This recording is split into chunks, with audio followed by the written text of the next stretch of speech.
Assalamu alaikum wa rahmatullahi wa barakatuh, and welcome back to our Arabic class. We are doing the Medina Arabic course book 1, and we are currently on page 56 of that particular book. We are in the middle of a lesson, so we had ended on this point here above, and we are starting from the exercises tonight, inshallah.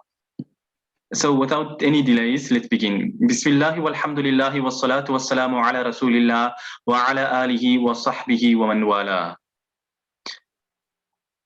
Just one thing before we continue, if there's anyone who is able to hear or not hear, could you just send a message, because my Zoom had to update and now my Zoom is freezing, so I don't know if the audio is coming out clear or not.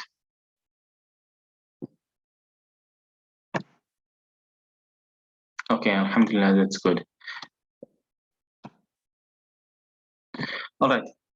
Anyway, let's begin. So it says tamarino, exercises.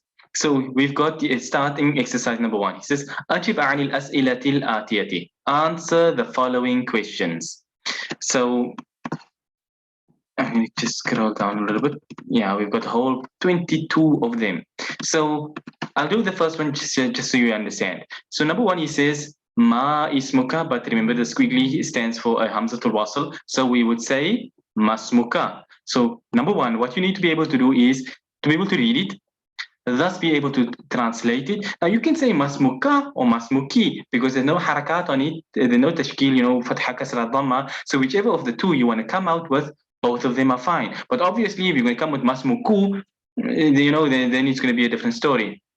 But masmuki, I'm going with masmuka. What is your name? So you're able to read it, you're able to translate it, and now it takes you to the next point of giving the answer. Now you see, I always say, unfortunately, the problem with the online classes that is being done in this particular format that we are doing it, because it's not a formal way. It's not everybody knows I have to give in my homework and things like this. Here, people come and they want to go and they want to do what they and things of the sort. So you don't have that same sort of I don't want to say commitment, but you don't have the same sort of thing that when you're done with this set of books, you're going to be able to read Arabic without the tashkil on it. You'll be able to understand a lot of what you are reading, even in the Quran itself.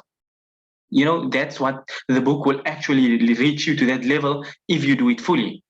But, and I'll mention it, like, for example, one week and say, this is your homework for next week, and how many people are actually going to come up and do the homework.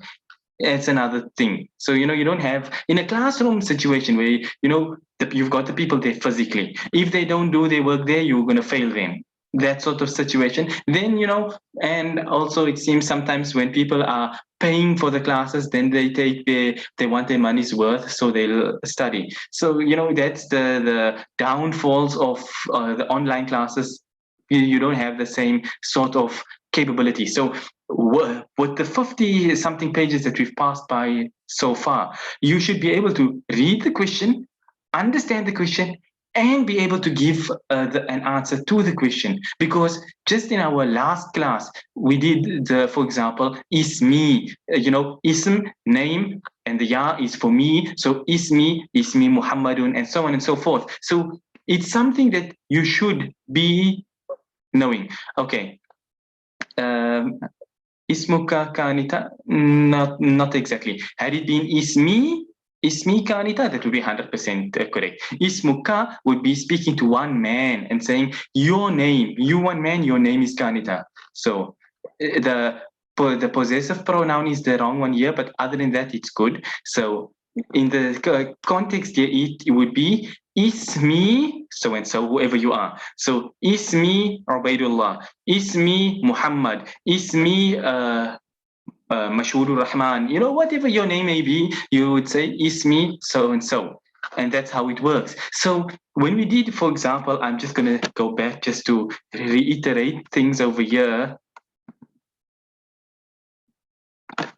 On this page 54, beginning of lesson number 10, we did Masmuka, Ismi Muhammadun. So when we've done something once, you've learned the answer, it should be now like in your mind, okay, we have done it. Let me go back and look, that sort of thing. So Also in person, everybody happens to have a copy of the book. I don't know if everybody doing the classes here today have a copy, whether you have a PDF or a hard copy, whatever the case may be. But then you can back up and check your notebook and everything like this here.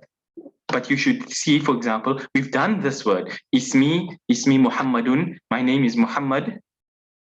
So my name is Muhammad, and now in your case, you will say whatever your name is. So we've done the specific sentence before, masmuka. So you've had the translation already given to you before. So it's basically calling on what you already know. You are already supposed to be able to read it and already be able to translate it. That's what is a given.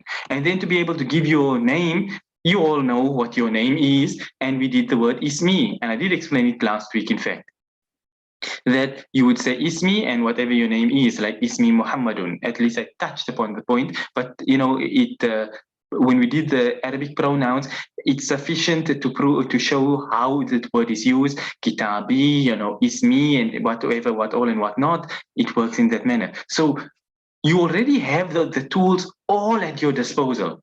It's just a matter of you using those tools now. So you may think, 22 sentences is given you here. You must read them all, translate them all, and be able to give an answer to them all. You may say it's a little bit difficult, but in reality, you actually have been given all of these answers before.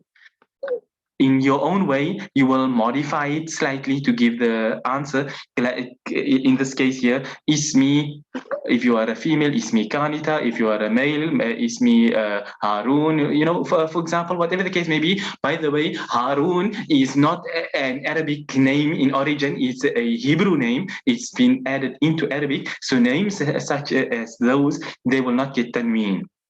We did that under the point of the names before in the past. So you will know what name do I have. So,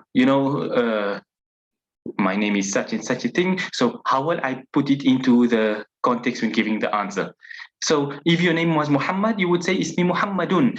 Obviously, for the purpose of the class, we always put the endings on it. But in normal speech, you would say Ismi Muhammad, or the sakin, so to speak, or the end. But for the purpose of understanding the harakat and the endings of the words, you would put the harakat on in its full sense. So Muhammadun. So Ismi Muhammadun.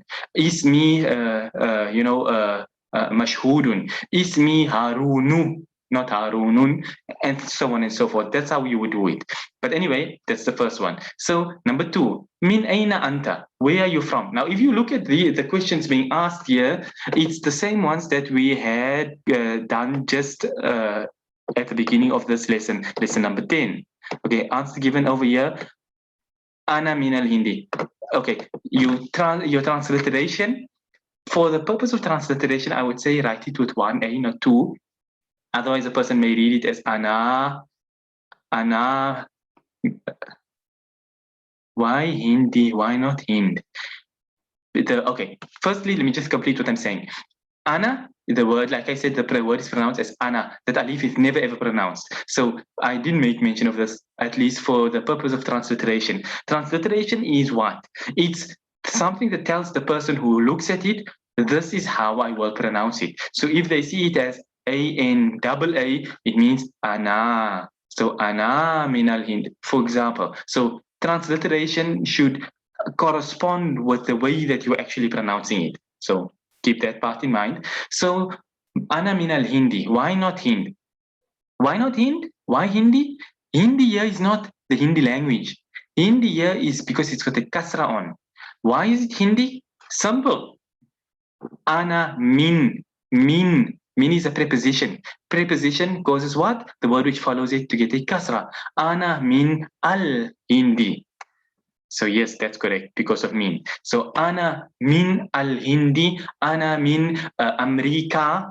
There's no, as you know, words like America, they don't change at all. So they don't negotiate. So ana min America will always be America, irrespective of what position it plays in the sentence. The word will always only be pronounced in that particular way. But ana min al Yamani. أنا من الجزيرة العرب. For example, من الجزيرة. أنا من الجزائر. You know what? أنا من الغربي. You know, for example, whatever word you want to say, but that's how it goes. So من أين أنت? Where are you from? أنا من الهند. I am from India. أنا من جنوب إفريقيا. I am from South Africa.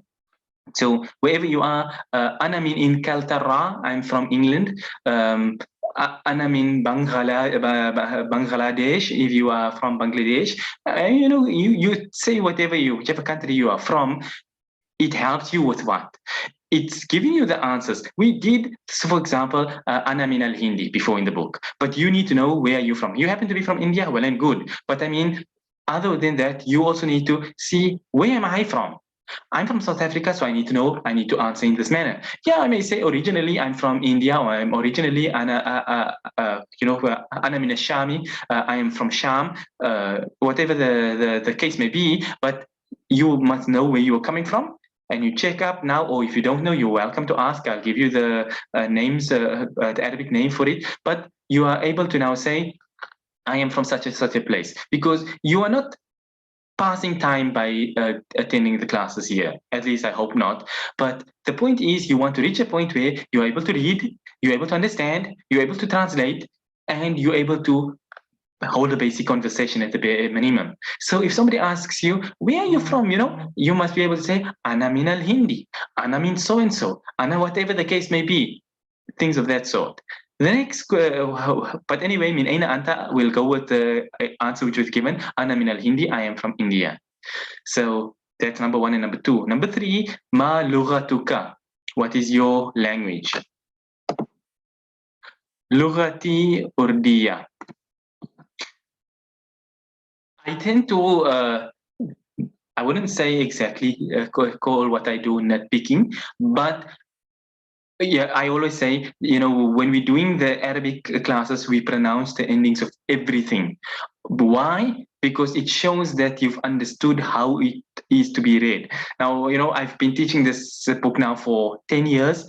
So I know many times the person will come and be like, put a sakin on the end. It's like, let's push him in under the carpet. But in reality, it doesn't exactly help.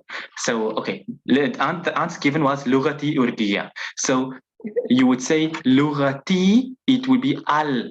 So remember, lughatil, it's lughati al urdiya. So lughatil urdiyatu. Lughatil urdiyatu. Lughati, my language is al urdiyatu. Urdu. So lughatil urdiyatu. That is how you would be transliterating it in a full proper form.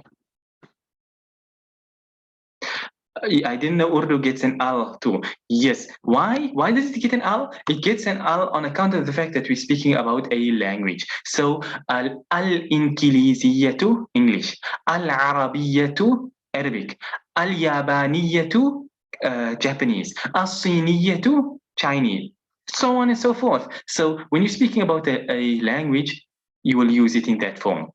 So al-Urdiyatu. But anyway, that's a good one. Ma lughatuka? Lughatil urdiyatu. What is your language? My language is Urdu. Moving on to number 4. Aina abuka? Where is your father? Now, obviously, depending on whether you're speaking to a man or a woman, in all these things here, you would say masmuki, min aina anti, ma lughatuki, aina abuki. That's all that's basically changing. So depending on who you want to be speaking to, the only thing that's changing is the possessive pronoun. But because there's no harakat on it, you have the option of reading it masculine or feminine. But I always read it in the masculine form, since we've been focusing mainly on masculine things in the book. So do not move too far away from the purpose of the book. But in any case, okay, so number 4.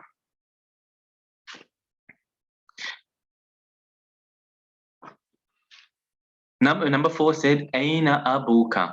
Where is your father? Okay, so doing number 4, to give the answer, for example, Abi fi dukkani.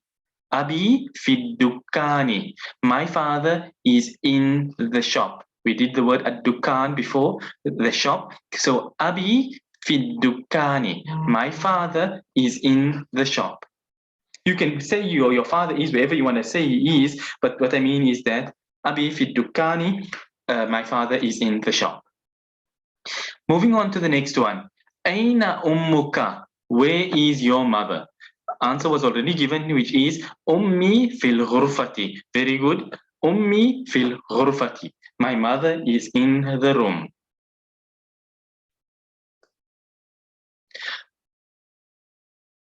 Okay, we're not delving so much into spoken Arabic right now because we're doing Medina Arabic course. But if you were, ghurfa simply means a room.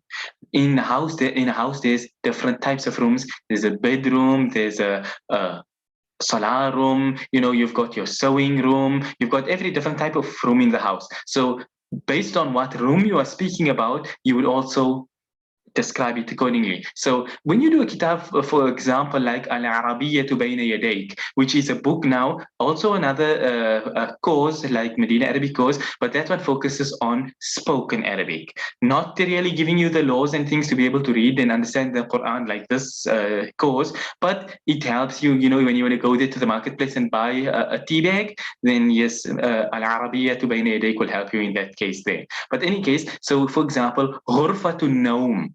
Ghurfatun Naum. Naum means to sleep. Naum with a meme on the end. So Ghurfatun Naum would mean a bedroom, and so on and so forth, how it would go. But anyway, we'll do that when we do spoken Arabic. For now, let's just do what we are doing. But just so you have in your mind, when you are really speaking, she's in the room, and a man comes inside the house now, and there's like 25 rooms in there, and you're like, she's in the room, and you're like, which room is that exactly? So, just so you are aware of it. But anyway, I'm digressing. Let's come back to what's kitchen called in Arabic? Have we not reached that far? I'm sure we have passed it before. But in any case, kitchen is known as al-matbakhi. Ummi fil matbakhi. My mother is in the kitchen.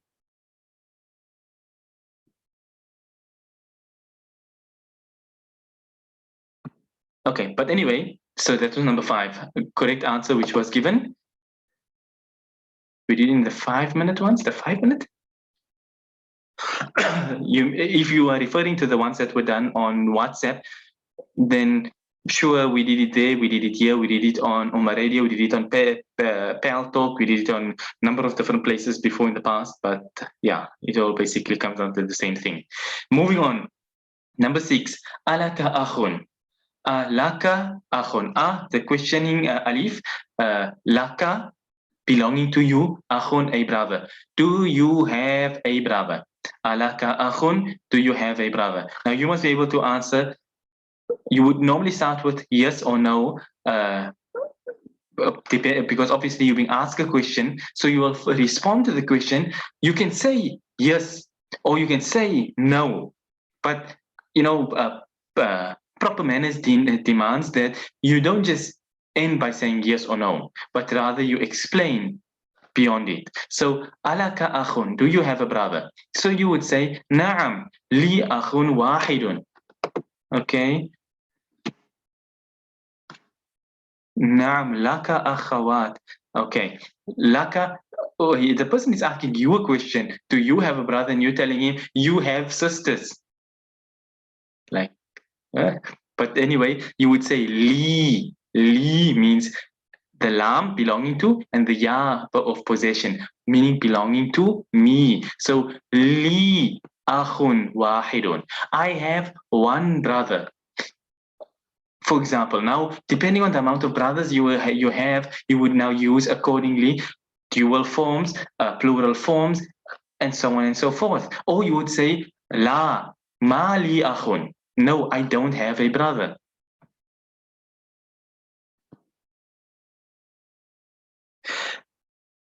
Okay, na'am li ikhwan. Li ikhwanun. Okay, let me do one at a time. Li ikhwan, would it work?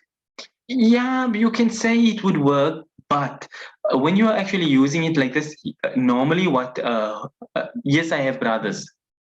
But normally you would be saying, yes, I actually do have. I've got three brothers. Obviously, ikhwan is plural, so you would be telling the person, I've got three, I've got five, I've got 10 brothers. Na'am li, ashara, thamania, whatever amount you want to use, you would use it. I'm speaking now from when you want to be fasih, you want to be eloquent in your speech, you don't want to be the kitchen type Arabic. You want to be that the person must say, that person, they speak nice Arabic, that you can see that the quality in their speech. If I didn't know better, I'd say they're an Arab, that sort of thing. So, yeah.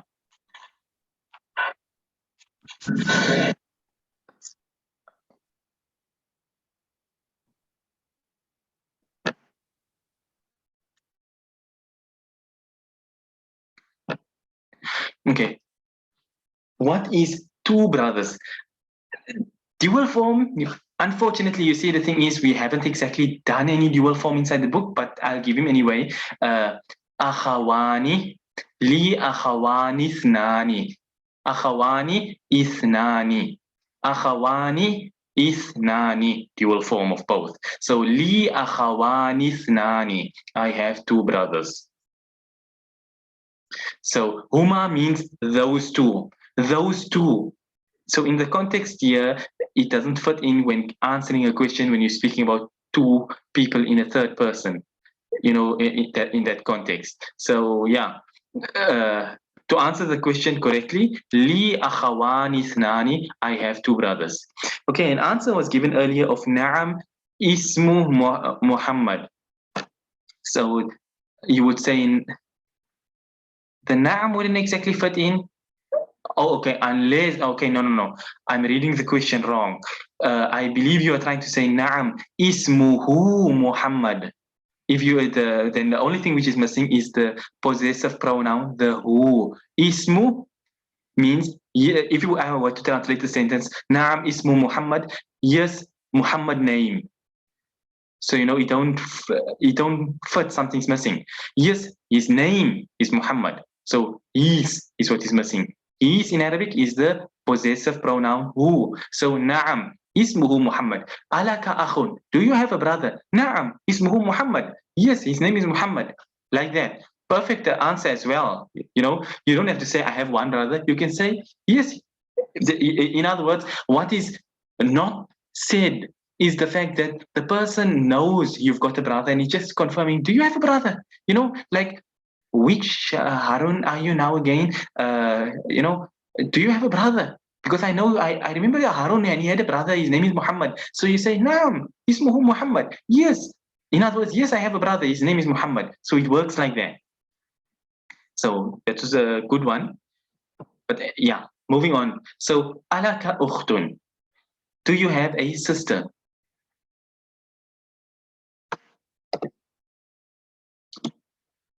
Okay, answer given is na'am li ukhtun wahid. No, almost. Remember, things always have to correspond in gender. Wahid is masculine, ukht is feminine. So, yes, I have one male sister. Like, say what? So, na'am li ukhtun wahidatun. Wahidun, wahidatun. Wahidun singular masculine, wahidatun is feminine. So na'am li ukhtun wahidatun. 100% correct.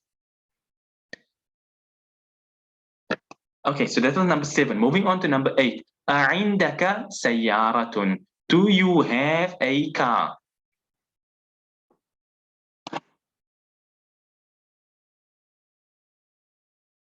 With all questions, like I say, it's for the sake of eloquence that you will reply with a yes or a no, and then you give your answer. You don't just end it with a yes or a no, even though, do you have a car? Yes. Nobody can fault you and say your sentence is wrong, but for the purpose of eloquence, you will say, yes, I have a car. So, for example, okay, عنده سيارة? No. The question you were asked, do you have a car? Not does he have a car? Then you would say, for example, La ما عندي سيارة عنده سيارة. For example, no, I don't have a car. He has a car, for example. But to use he has a car isn't an answer to the question which you are being asked you directly. It's a second person. The person is speaking directly to you. Okay. Let me answer. The answer given to number 8 is La li darajatun. I'm confused. Why is it not li?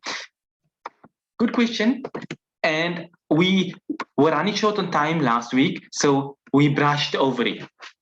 I made mention, and I'm going to scroll back up just one moment, just so you can see. Take a note over here. At the end of page 55, لي أخ واحد اسمه أسامة, so on and so forth. لي أخت واحدة, so on and so forth. Then عندك سيارة, ما عندي سيارة, عندي دراجة, عنده سيارة. What was the difference? I made mention in last week's class was the ending that li and inda in a dictionary form would give you a similar meaning as synonyms, but in Arabic they are not exactly used in that manner. Li is used, as you see, what is being spoken about? A brother, a sister.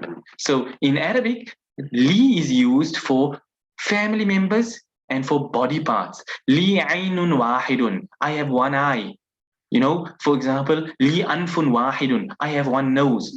You know, li aynun wahidatun, at least I should say, because even though ayn may look like a masculine word, but if it has two, then it becomes feminine. But we'll do that when we come to body parts. But anyway, so li is used for family members and for body parts, while inda is used for possessions. So the difference is li means something which is, so to speak, attached to you. You can't get rid of family members. Like it or lump it, they are your family. And your body parts, you may cut it off, but it's still your arm at the end of the day. But a possession, a pen, a car, a thing, here today, gone tomorrow, you don't have it, whatever, but it's something which is removable. So inda is used for such things, and the li is used for something which is like a permanent attachment. That's the difference between the two words from an Arabic perspective.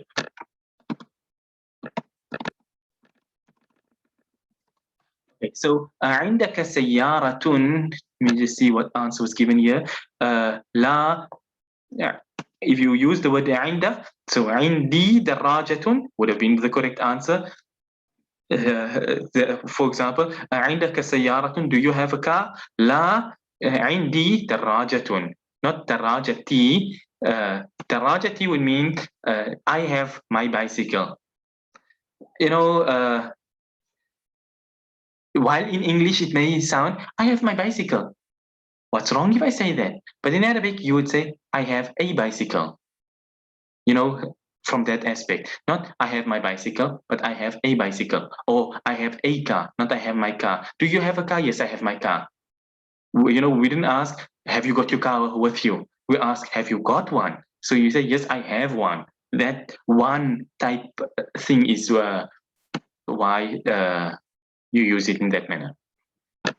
Okay, anyway, let's see, maybe we can do 10 before the time runs out because we're already over the time limit. But any case, number 9, moving on, is عندك دراجة. Do you have a bicycle? Now, either you have a bicycle or you don't have a bicycle.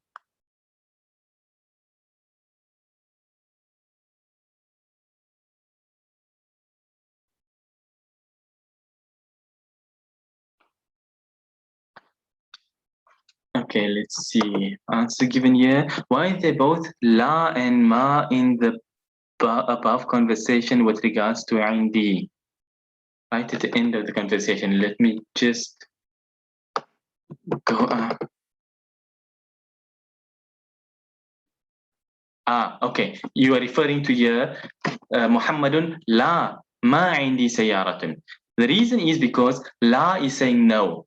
Ma la, take a note of the dot over here. It's a full stop. End of a sentence. La, no. ما عندي سيارة. You won't say لا عندي سيارة. If you say لا عندي سيارة means no, I have a car. لا ما عندي سيارة means no, I don't have a car. ما عندي means I don't have. لا عندي is not a valid sentence. So la is a negation of the question that is being asked of you. In other words, no. Do you have this? No, I don't have this. For example, no, I do not have a car. لا ما عندي سيارة. Okay, coming back to where we were, عندك دراجة, you would say, for example, لا ما عندي دراجة. No, I do not have a bicycle. And last one for tonight, number 10, عندك قلم. Do you have a pen? عندك قلم. Do you have a pen? Do you have a pen? And the answer is نعم عندي قلم. Very good. So عندي, on account that as you can tell from عندي is the right answer because it is something which is removable. It's not attached to your person as being part of your body. So عندك قلم. Do you have a pen? And the answer given is نعم عندي قلم. Yes, I have a pen. Or لا ما عندي قلم. No, I do not have a pen. And unfortunately, due to the fact that we have reached the end of our time for tonight's class, we'll end on at the end of sentence number 10 here. So you've got another 12. So I'll throw it in now, by the way, one time. You can take these 12 as your exercises for next week, Wednesday, inshallah. So I'm not going to read them because as you can tell, there is no harakat on them. So the whole purpose is for you to be able to read it, understand it, and be able to translate it and give the correct answers for it. You've got 1 week to be able to give the answers for 12 of them, which means just less than 2 a day. Yeah. If you had 14 of them, maybe you'll have been 2 a day, but you got just less. So count today out. By next week, Wednesday, inshallah, if you do the answers for 2, you'll have the answers for all of them. Okay, daftar means a bag. Daftar means a bag, a suitcase type thing. And yes, and this is also, by the way, where your vocab book that I always keep mentioning, your copy, as you would call it in Urdu, your notebook comes in. You've written down all your vocab. So when you look at the word here, what is this word? What is this word? Or this word? Or this? Or this? Or whatever? Then you can refer to your notebook and say, okay, well, we did do this word. Here it is. Daftarun. Okay, look, daftar. And if you don't have a notebook, you can even check through the previous 50-something pages. You'll find it mentioned a couple of times as well. But the purpose of the notebook is to make it easier for you to find it straight away. But be that as it may, you've got these 12 here from 11 to 22 as your homework. 17th question. 17th question. Min aina hamzatu? Min aina hamzatu? By me reading it in Arabic and pronouncing it, you should have the meaning already. We've done the word min, we've done the word aina, and obviously, yes, where is Hamza? That's correct. Hamza is a name, so min aina hamzatu. Why did I say hamzatu? It's something you should be knowing by now, which is that Arabic names, which are Arabic masculine names that are pure Arabic in origin, but which have a ta marbut on the end, they do not get tanween. So it will be hamzatu and not hamzatun, not hamzatun. Okay, min aina hamzatu. Where is Hamza, or where is Hamza from? Where is he from? From where? From where is Hamza? Where is Hamza from? We just changed the form around in English, but from where is Hamza? And you will now give the answer where he is from. But anyway, like I say, these 12 are your homework for next week, Wednesday, inshallah. If you have any issues, any words you don't understand, you're welcome to drop me a message and I'll help you out with it, inshallah. But other than that, everything that you are seeing here in front of you, in all 12 of these, we have done them all previously. So if you've got your notebook in order, you'll have the answers to all of these things. And if you have focused on the lessons that we've done so far, then you'll have the ability to give the answers for all 12 of these as well, in Arabic, that is, together with the English. But anyway, I'm not going to ask you for the Arabic and the English and the transliteration and the words. Whatever you come with, whether you come with the Arabic or the transliteration, any one of the two will be fine with me at the end of the day. But yeah, that will be homework for next week, inshallah. For other than that, we'll stop on this point here, inshallah. Same on page 56. We'll continue on from next week. Until then, we end and we say, وصلى الله وسلم وبارك على نبينا محمد سبحان الله وبحمده سبحانك اللهم وبحمدك نشهد أن لا إله إلا أنت نستغفرك ونتوب إليك والسلام عليكم ورحمة الله وبركاته.